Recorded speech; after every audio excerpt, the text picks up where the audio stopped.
You have a saturated market. And when you have a saturated market, you are now in the realm of commodities. We're here to disrupt the taboo in medical tourism. The larger the number becomes, the less responsibility you feel towards it. Sales and marketing should be hand in hand. Yeah. Marketing and sales.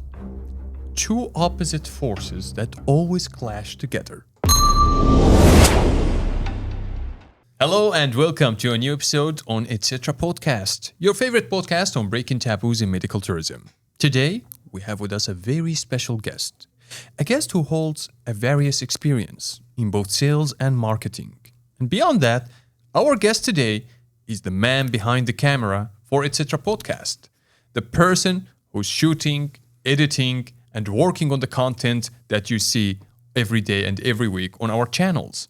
So help me together to welcome a very unique character in medical tourism, Bader Ahmad Hammoud. Bader, thank you so much for joining us today as a guest. As a guest, finally. I shifted. I finally moved up the ranks. You know? You guys kept me in the back all the time. Yeah, actually, let me thank you not only for being a guest today, but also for being behind the camera every single day. I mean, we go way back, and this is only something that's, how can I say, like, it's a pleasure. Fully. Also for us. The pleasure is ours as well. I'm sure you can bring a lot of insights to this conversation, especially with your mixed experience.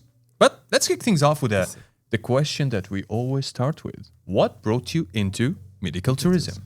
Here's my twist. I'm going to give you two truths and a lie. Okay. So I left Dubai. I moved to Istanbul just to work in medical tourism. Which one's the lie?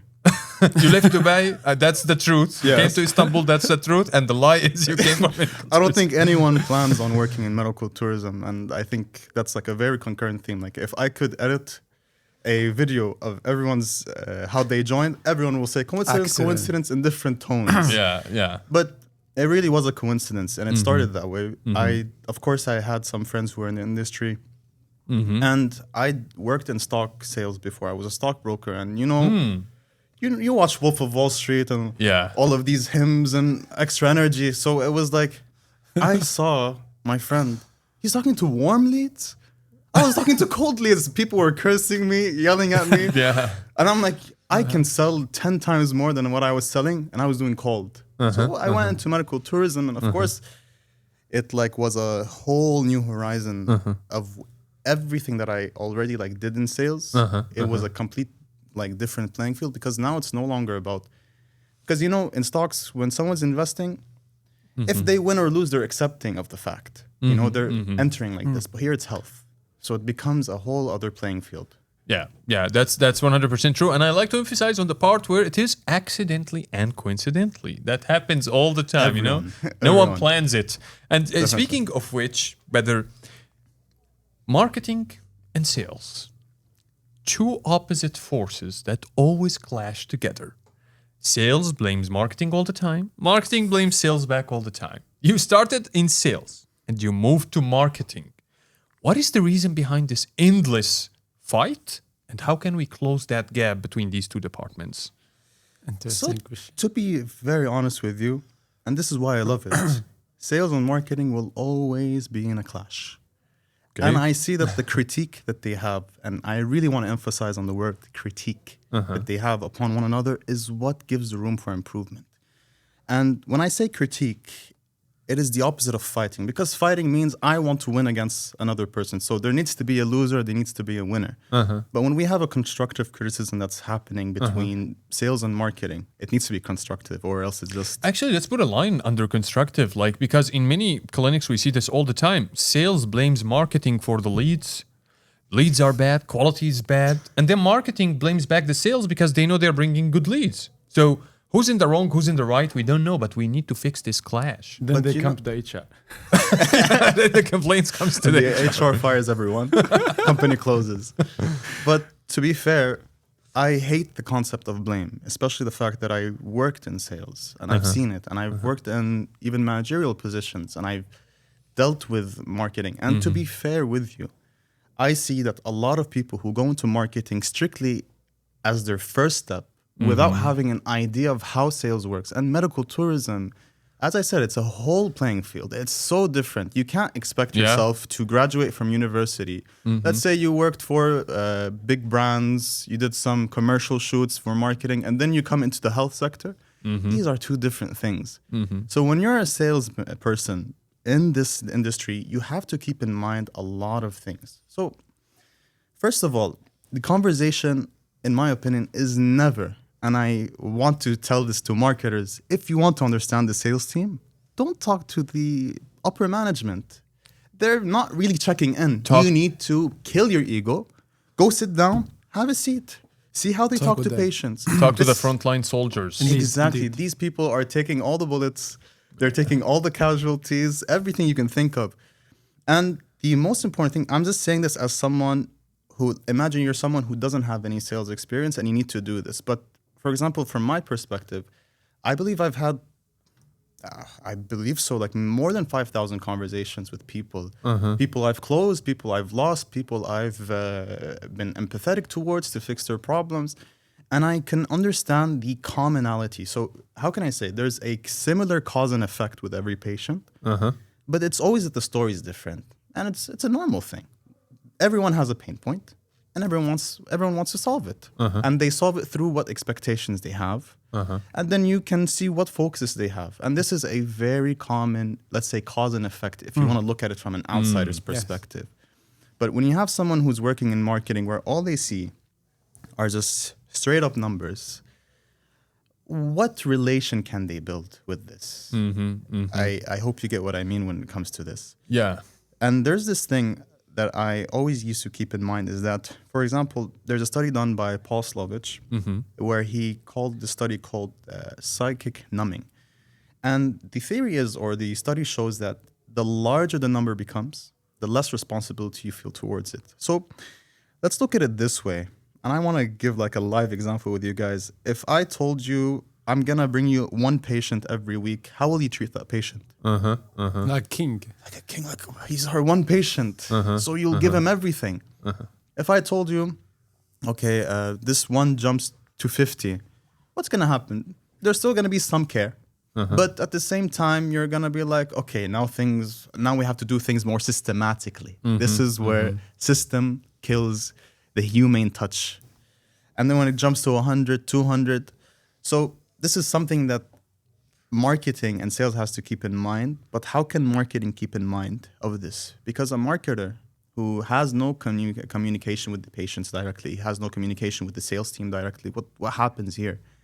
They go sit and they see, oh, they have this number from the UK, they have this number from Latvia. It's statistics, purely statistics. That's it. And they send it, converted, okay, maybe it's closed, maybe not interested, whatever. Yeah, it's mainly statistics, yeah. But you might think, okay, fine, since the marketing is not involved in the clinic, why do they need to be humane? No. You mind if I ask you this question? I want to see what you think. Why does a marketer need to be humane? We understand why upsales needs to be, why sales needs to be. Why does a marketer need to be humane? I believe that they convey the message of the entire clinic and the mission behind it, like what they are trying to do. And being humane has another aspect where they, just like you mentioned, they have to get in touch with the frontline soldiers, right? They have to talk to them. They have to see their opinion, their feedback on the data. It's not just a matter of numbers. This will help them, I think, build more personalized campaigns and fix the problems. But I would love to go back to you and see what you think. I should leave the podcast. You sit in my place. That's your word, bro. Perfect answer. Close the question. Okay. But I fully agree. It's strictly about, look, we have a very saturated market. And the number of dental clinics that show up every day, if you write a trilogy about it, by the time you finish the trilogy, a new trilogy shows up and you have to write again. Yeah, I play a game sometimes with my friends when we're in the car. Let's count how many dental clinics we will see until we reach our destinations. The numbers are shocking. And but this is the truth. So the thing is that you have a saturated market. And when you have a saturated market, you are now in the realm of commodities, which means I have the same product. If I sell it to you the same way, that means I'm a commodity. Like it's like buying oil or gold. It doesn't matter where you buy the gold from. You just need to buy original gold. That's the problem. Now, this is where you have to differentiate the humane aspect. So how can I change? So if you sell the same way, you are a commodity. And if you choose your own lane, you win clarity. And if you win clarity, you can already build a conversation without having to say a word to the patient. They come to the sales agent and they already know what your clinic's Exactly. about. Yes. What's the message? What are they trying to convey? It's clear. It makes sense to them fully.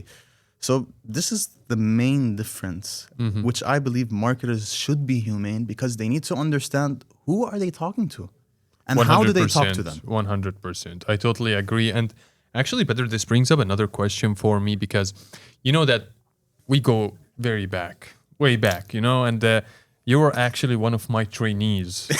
And I personally, personally trained you on the sales program. And to be honest, you are still, until today, one of my top trainees. And I'm not saying this in the point of because you're the man behind the camera and you're doing the video editing. No, but I'm saying this because you mastered tonality, you mastered confrontation, and you mastered the art of questioning. So these three features combined in any sales agents will result in a humongous amount of sales. Nevertheless, you made the switch from sales to marketing. What triggered that switch? I wanted to start a conversation before contact, before the sales agent. So I wanted to really build this. So again, I'll emphasize on the fact that a marketer who has never sold before, who's never done training with Fatih Al-Qadi, please, everyone, who's never done training before, can't understand the concept of confrontation.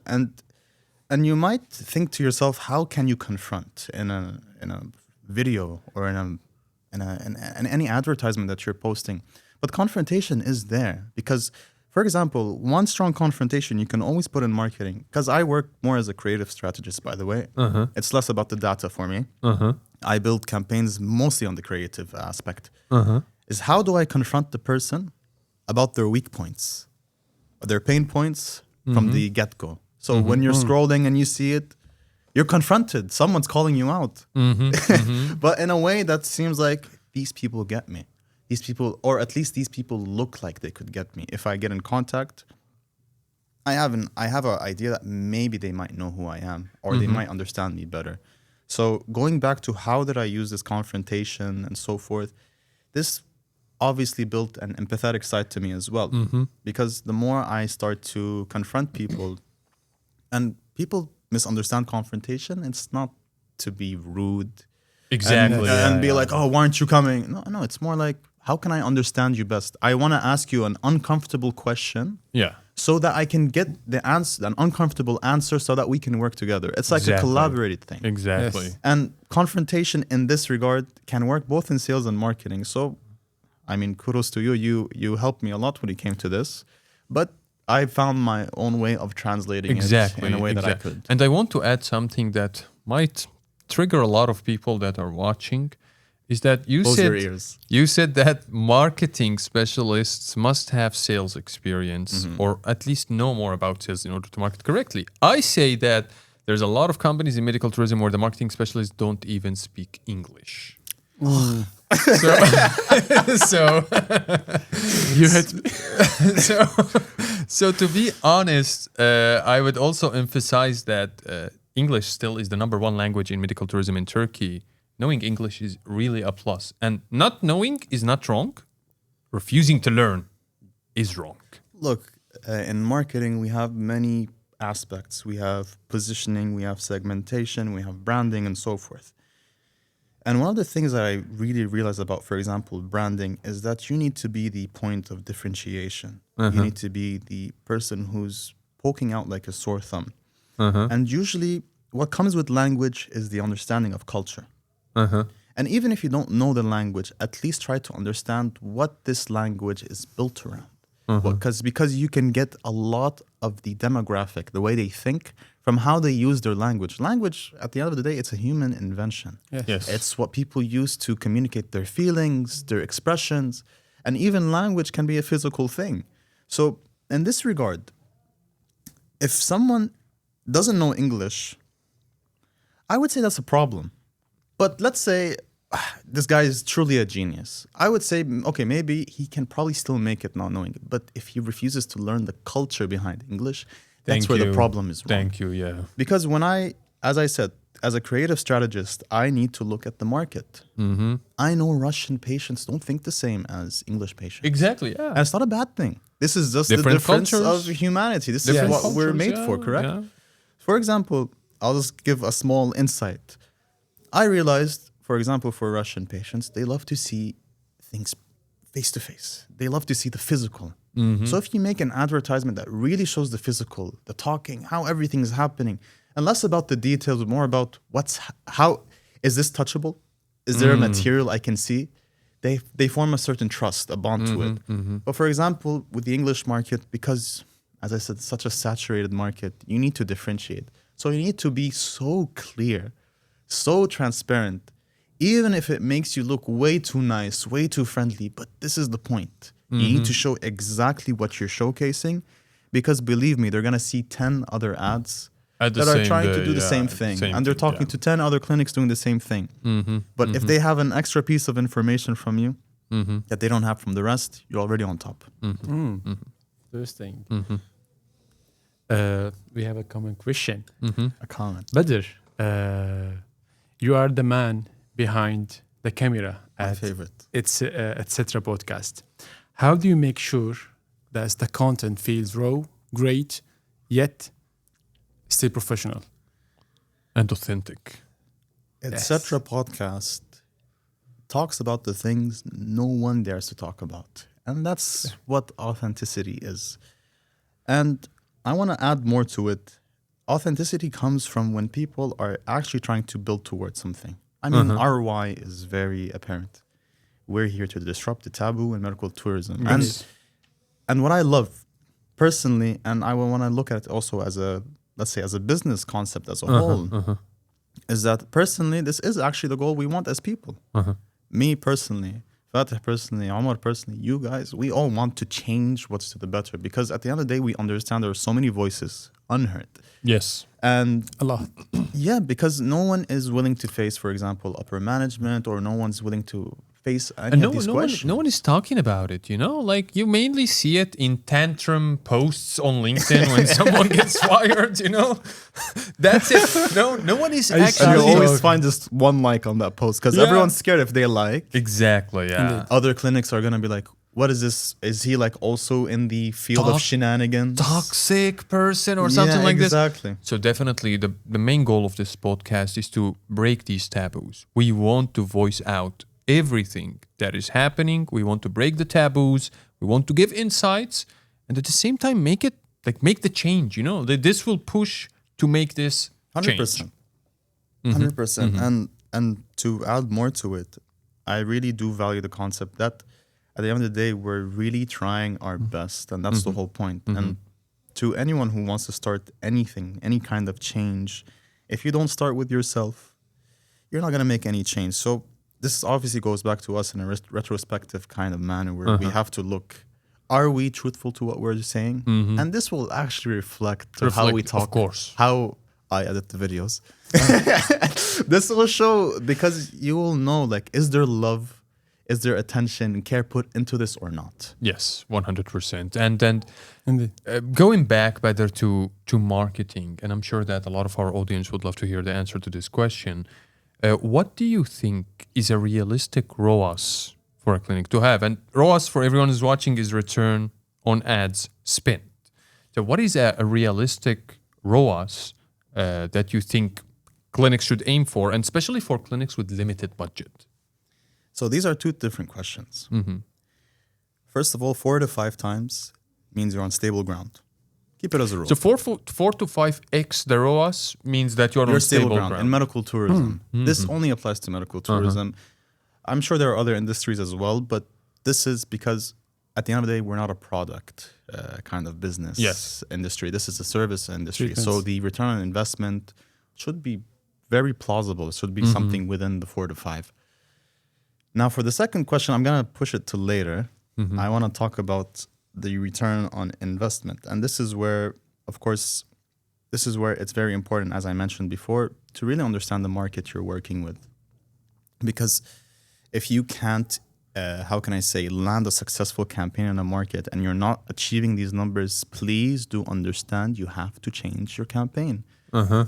This is because sometimes there's a lot of laziness, a lot of stubbornness, Yes. that we have a certain brand, we have a certain identity, and every clinic has its strengths and weaknesses.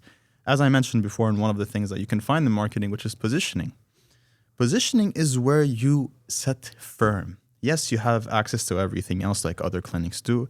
Every clinic has the best doctor, the best clinic, the best agent, quality, the best the materials. best hospital, We are the best. the best hair. So many certificates. Yeah. My doctor, he breathes better than your doctor. Yes. You know, all of these things. But you need to find the position. Where am I? Now, I'm going to give the three common ones, which is luxury clinics. This is for itself. Experienced doctors who position. And the one that I hate the most, but it is in the industry, which is price-oriented. Yeah. Now, to be fair, I'm someone, if you offer me any price-oriented offer, even if you were going to pay me money to the moon, I will say no. I will not work in such a thing, because then again, this is the health sector. If we're dealing with people as if now it's a product market and it's no longer a service market, I don't want to. It's not a bargain. It's not a bargain. You know, like you bargain only when you don't have any added value or when you don't know how to present the value, right? You shouldn't bargain. You said something very important. This industry is turning into a commodity. This industry is turning on into everyone is serving the same service. Everyone has the same things. And you keep just echoing what everyone else has. 100%. Right? So you should stop the bargaining. Like working as a commodity will make you reach a stage where you're bargaining with the patient. So instead, if you present value, if you know what is your key strength, that will make the patient reflect upon their offer and stop bargaining on it. You know, if your clinic is price oriented, I would say go get training in the Grand Bazaar in Istanbul. You could learn from a lot from the people down there. Exactly, yeah. But this is the comparison, which I don't prefer. Now, let's talk about limited budgets. Yeah. Look, I want to give you something practical. I don't want to just say some words and then it gets lost in the description or in the transcript. That's most of startup companies maybe care more about this. This is exactly what I give advice a lot to startup companies. Now, you have two types of presence. And I'm talking about digital marketing. Forget any old school marketing. This is no longer in the books, not as much. You have the social presence and you have the online presence. Now, I'm going to give you the key difference. Social presence is simply where you are at in social media. Okay. What's the impression you give to people? Okay. So how do you work on your Instagram profile? A lot of people run Meta ads. I'm still talking about social now. Meta, TikTok, all of these platforms. How do you position yourself? Because, you know, sometimes you can see that the brand is inconsistent. All of a sudden, a clinic is focusing on their main logo colors, blue and red. I don't know. Would you And they may agree? change in next year. Would you agree on this? And this is a very, very sensitive question. Would you agree that a clinic that advertises under the same brand umbrella and the same brand name, different services such as hair transplant, dental, or plastic, or even ophthalmology, is actually working against itself? If everything is in one place, it's wrong. I mean, let's look at it this way. You bought some groceries. You're not going to put everything in the fridge. You put some things in the freezer. Yes. You keep some things outside and you put some things in the fridge. You're here at the end of the day, you're filling up certain categories and not everything fills into one column. So a clinic, no problem. You're ambitious. You want to do hair, dental, plastic, go for it. Sure, why not? Have a page for dental. Have a page for hair. Have a page for plastic. True. Organize so that whoever is coming towards you doesn't get confused and go like, wait, so it's not their specialty? This kills the whole concept of positioning because now they see you as a jack of all trades and not a king of a certain... This could lose the value. You don't have a niche. Exactly. You don't have a niche anymore when you focus on this. So the social presence needs to be very well warranted, really well built, because I want to give you this case scenario. Let's say I'm someone. I open my phone. I need dental treatment, whatever it is. I open Instagram. and I see, come to our clinic, XYZ, we're the best. I'm like, yeah, sure, why not? Let's go. Like, I swipe, I see their page. I'm like, wait a second. Last post was like 2 weeks ago, and then the one 2 months ago.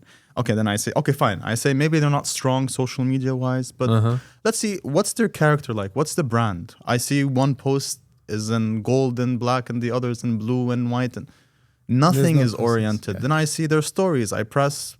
It looks like someone just like running around the clinic, or maybe no stories at all.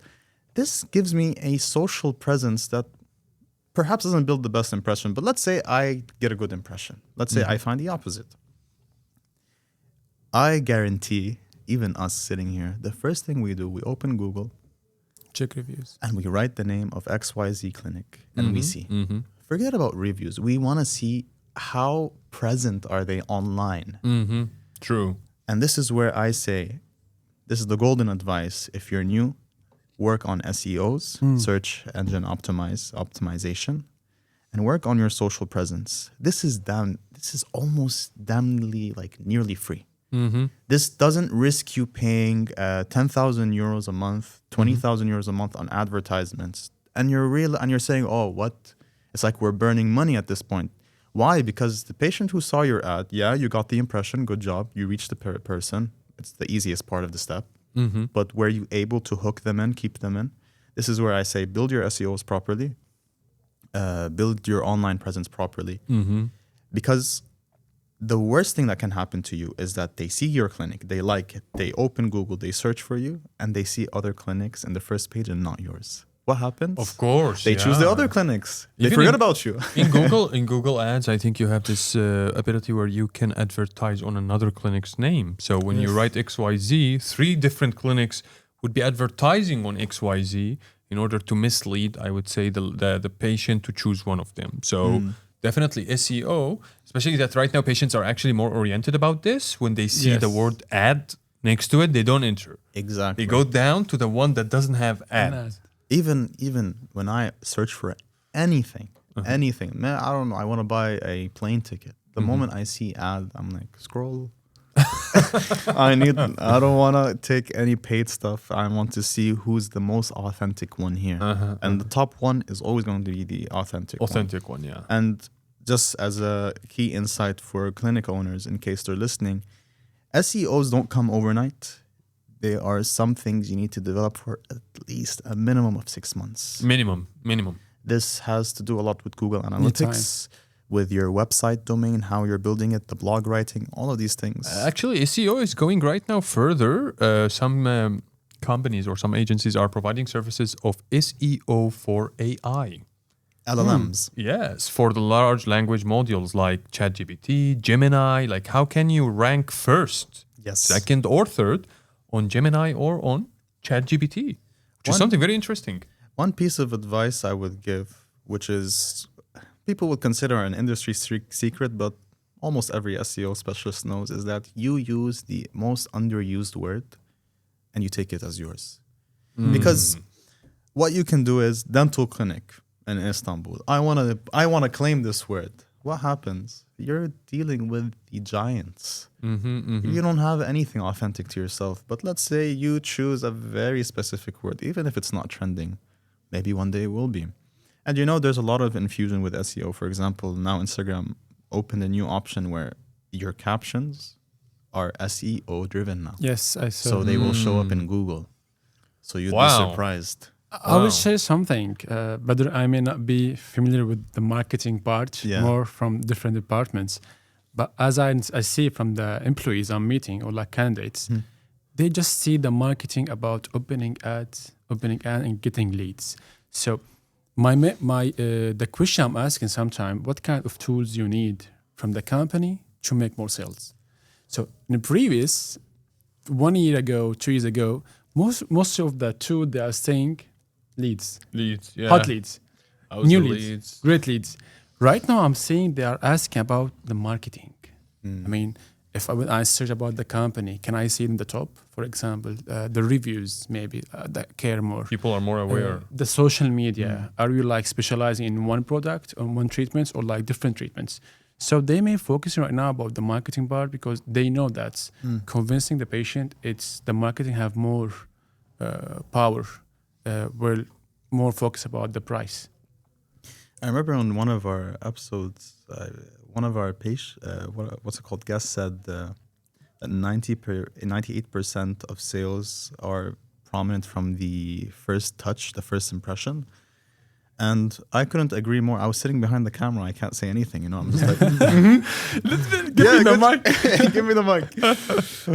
But truly, it is this case scenario. Marketing is the first touch, the first impression. And the first impression is what really builds. And this is where I want to emphasize on something that this is why I really find it to be very prominent on the fact that sales and marketing should be hand in hand. Yeah. Yes. And going back to the whole critiquing part, because at the end of the day, let's say I'm marketing things to be clear, and then my sales agent is selling it as a commodity. It's not going to work. And the same thing, vice versa. If I'm selling as a marketing as a commodity and he's selling it as a clarity, winning the clarity of the patient simply will open our socials and be like, nothing about you says clarity. Yeah. Everything about you says Nothing commodity. matches what What are you're you saying. selling? Yeah. So this needs to be hand in hand. And marketing is such a huge spectrum of things. So what does marketing do exactly in a company? This is something I believe we should have another 30-minute podcast about. Go ahead. And speaking of which, Bader, like I'm sure that a lot of marketing specialists, maybe even decision makers, are listening to our podcast, and I see this a lot. I get a lot of calls like these. I'm working in this company, or maybe the company owner themselves will call me and say, "We're putting so much money on ads. We're not seeing the return."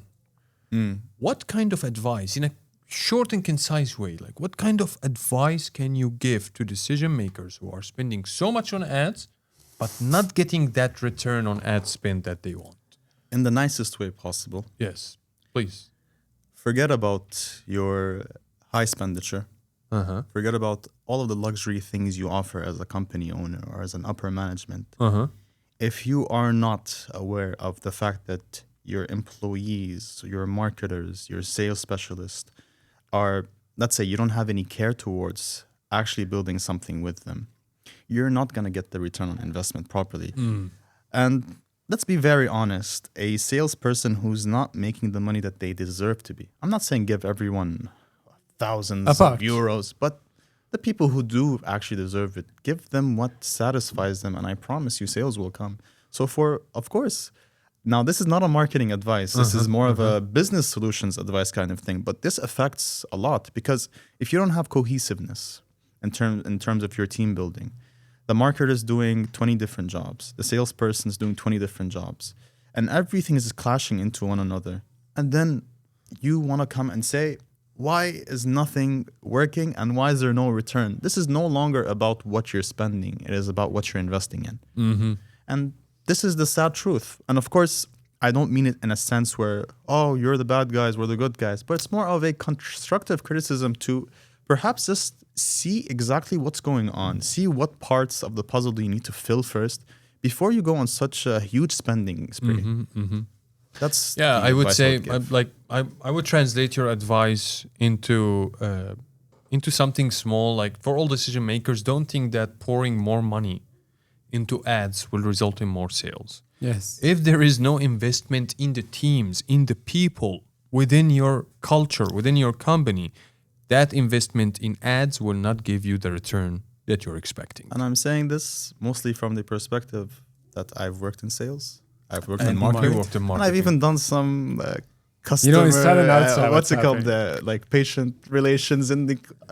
I've been all around. I've seen all facilities. So when I say this, it's not coming from let's say, a tunnel vision view, but a wide perspective. A wider perspective, yes. And we thank you so much, Bader, for this. I had the time to know about the marketing more in the close. I was listening more than asking. Yes. It was an eye-opening. It's okay, we'll talk. We'll talk off camera as well. It was an eye-opening episode. Thank you so much, Bader, for being here with us today.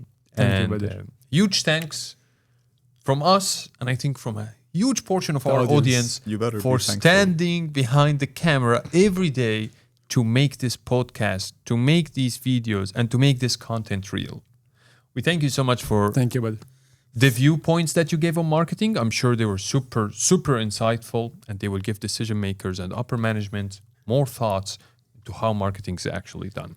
I'll just thank you both for, first of all, coming up with this idea. And I remember, I'm going to go with a soft tone hearted. Don't mind the tears, please. Okay, What's it called? Like how it started. And the mission was very clear from the beginning. And I saw that I would be a fool to not be able to invest in something that could help people. And this is what I'm seeing. We're getting a lot of people reach out to us. Yeah, we're getting a lot of people tons reach out of to us feedback on the things we're talking. who need help, who need advice. exactly. Even if it's not something game changing, but sometimes it's the small things that matter. And thank you, Omar. Thank you, Fatih. I mean, I would say with pride that I edit these videos, and I help, let's say, make them with wholeheartedness, really. We Thank you. appreciate more. Thank you, Bader. We appreciate it a lot. And a huge thanks to all of our audience for sticking in to watch this valuable episode with our special guest, Bader, who's both right now on and off camera at the same time, believe it or not. And stay tuned for our upcoming episodes.